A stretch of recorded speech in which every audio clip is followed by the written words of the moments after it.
Everyone, তোমরা সবাই কেমন আছো? আশা করি তোমরা সবাই অনেক ভালো আছো, সুস্থ আছো এবং আমিও অনেক ভালো আছি, সুস্থ আছি। তো আজকের ভিডিওটা তোমরা কন্টিনিউ করে দেখো। আজকে কি করছি না করছি সবই শেয়ার করব। ভগবান না ডাকলে কোথাও যাওয়া যায় না, কিন্তু আজ আমাকে ভগবান ডেকেছে। অনেক দিন ধরে ভাবছিলাম যাব যাব যাব, কিন্তু যাওয়া আমার হয়নি। অবশিষ্ট ভগবান আমাকে ডেকেছে। তো কি কোথায় ডেকেছে, কোথায় গেলাম, সেটা তোমাদের ভিডিওটা লাস্ট পর্যন্ত দেখতে হবে, তবেই তোমরা বুঝতে পারবে। আমি আশা করব তোমরা ভিডিওটা স্কিপ না করে আমার ভিডিওটা কন্টিনিউ দেখবে। তো চলো ভিডিওটা একটু স্টার্ট করা যাক। তো আমাদের এই রাস্তাটা আমার এতটাই পছন্দ যে যখনই আমি আসি এই রাস্তার ভিডিও ক্লিপ আমি নিয়ে তোমাদের সাথে শেয়ার করি। তো এই ফার্স্ট টাইম তোমাদের সাথে এই অ্যাকাউন্টে আমি শেয়ার করলাম। তো যাই হোক, এতটা রোদ্দুর পড়েছে সেদিনকে, আমি ছাতা ছাড়া যেতে পারবো না কোনো মতে, কারণ আমি রোদ্দুরে ফার্স্ট কথা বেরোতে পারি না, আমার মাথার যন্ত্রণা, চোখের যন্ত্রণার প্রবলেম হয়। তো আমি বেরিয়েছি, একাই বেরিয়েলাম। বেরিয়ে আমি শ্বশুর বাড়ি থেকে বাপের বাড়ি এসেছি, ওখানেই টিফিন করে তারপর আমার দিদির কাছে এসেছি। আমার দিদি আমার শ্বশুর বাড়ির কাছেই দাঁড়িয়েছিল। তো দেখতে পাচ্ছ মেঘগুলো কত সুন্দর, মনে হচ্ছে যেন তুলো ভাসছে। তো এখানে দাঁড়িয়ে আছি, দিদি আমার জন্য ওয়েট করছিল, আমি এসে এখানে দাঁড়ালাম। তো এতটাই ঘেমে যাচ্ছি যে সানস্ক্রিন মেখেছিলাম, সেই সানস্ক্রিনটা আমার চোখে ঢুকে যাচ্ছে আর জ্বালা জ্বালা করছে। আমরা কোনো গাড়ি পাচ্ছিলাম না, বাসের জন্য দাঁড়িয়েছিলাম, তো বাস পাচ্ছিলাম না। তো এই মন্দিরটার কাছে দাঁড়িয়েছিলাম, কালী মন্দির। একটু একটু ঠান্ডা, বেশ জায়গাটা বেশ ভালো লাগছিল, বসে থাকতেও শান্তি পাচ্ছিলাম খুব।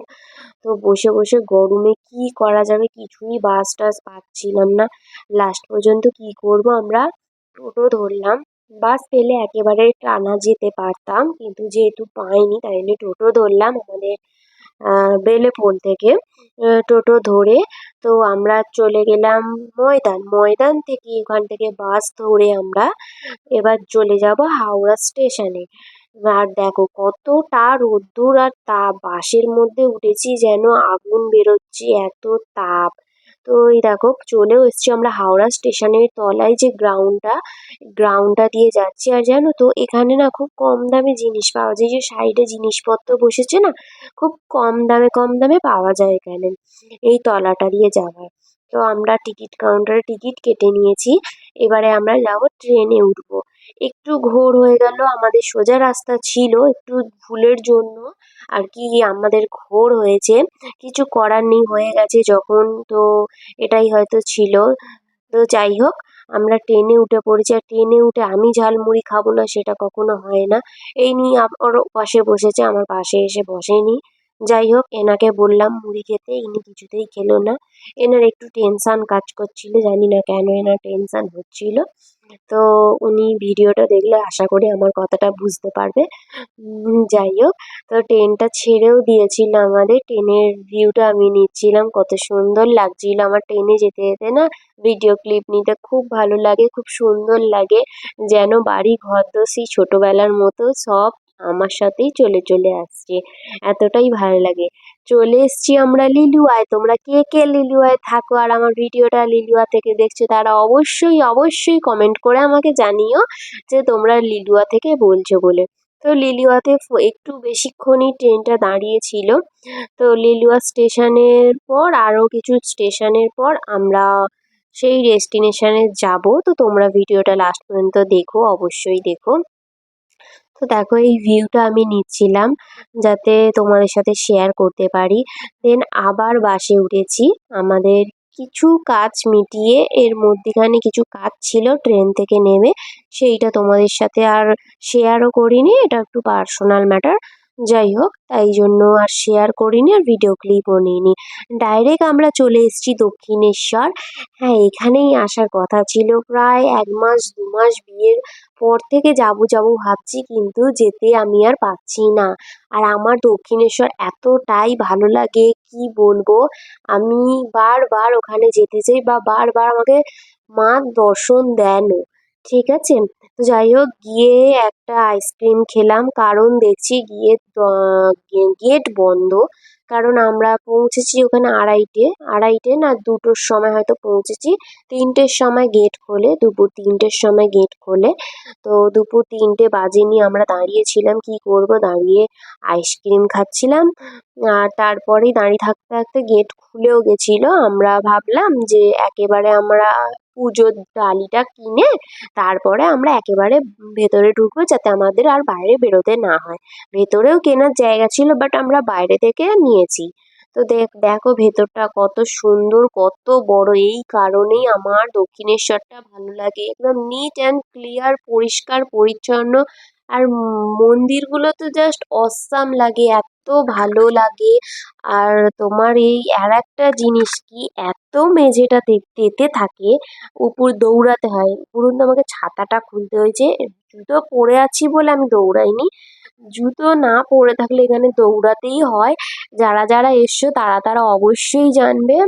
আর এই সাদাগুলো দিয়েই যেতে হয়, সাদাগুলো দিয়ে ছাড়া যাওয়া যাবে না, এতটাই তেতে থাকে। ওটা হয়তো মা পরীক্ষা নেয় যে কে কত আমার কাছে হেঁটে হেঁটে আসতে পারবে। তো যাই হোক, ওই দেখা যায় মায়ের মন্দির, দক্ষিণেশ্বরের এই মন্দির আমার যে কত ভালো লাগে তোমাদের বলে আমি বোঝাতে পারবো না। যাই হোক, তোমাদের পুরো যারা আসোনি তাদের ভেতরটা আমি দেখালাম, কিন্তু একদম ভেতরে ভিডিও করা অ্যালাউ নেই। তো যাই হোক, আমরা এই গঙ্গার ঘাটে চলে এসেছি একটু হাওয়া খেতে আর একটু গঙ্গা জলও নিতে। আমার দিদি এখানে বলছিল যে গঙ্গা জল পা ডুবিয়ে গঙ্গা জল নিতে নেই, তো পা ডুবিয়ে গঙ্গা জল নিবি না। তো কি করব, ওখানে এতটাই কেউ চুল কেটেছে, সামনে পুরো চুল ভেসে আসে আর বোতলের মধ্যে সব চুলগুলো ঢুকে যাচ্ছে।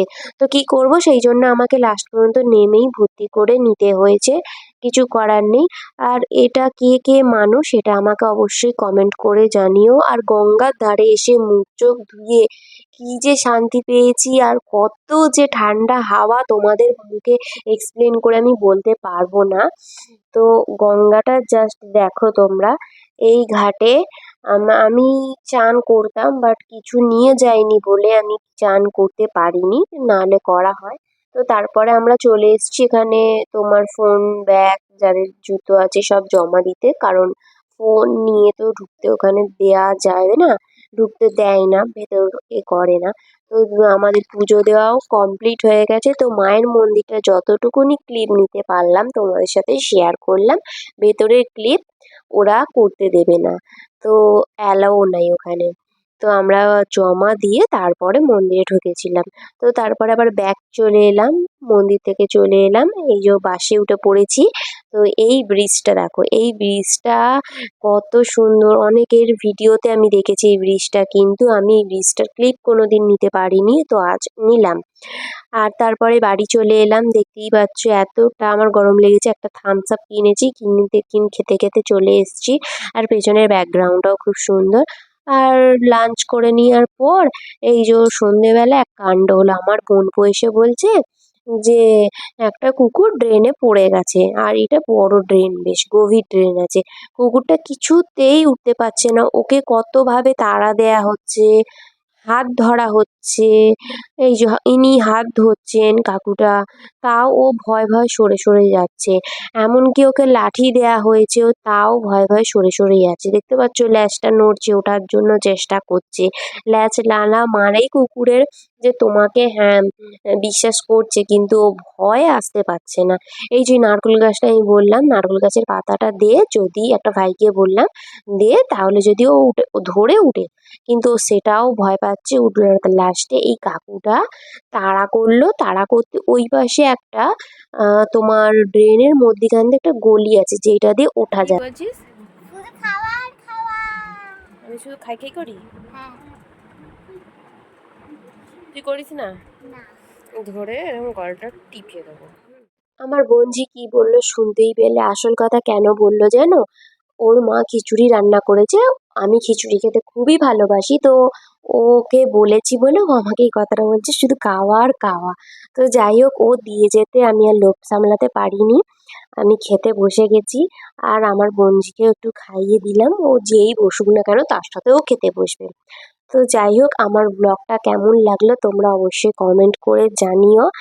আর আমার পেজটাকে ফলো করো, আর যারা ইউটিউবে দেখছো তারা চ্যানেলটা সাবস্ক্রাইব করো। বাই।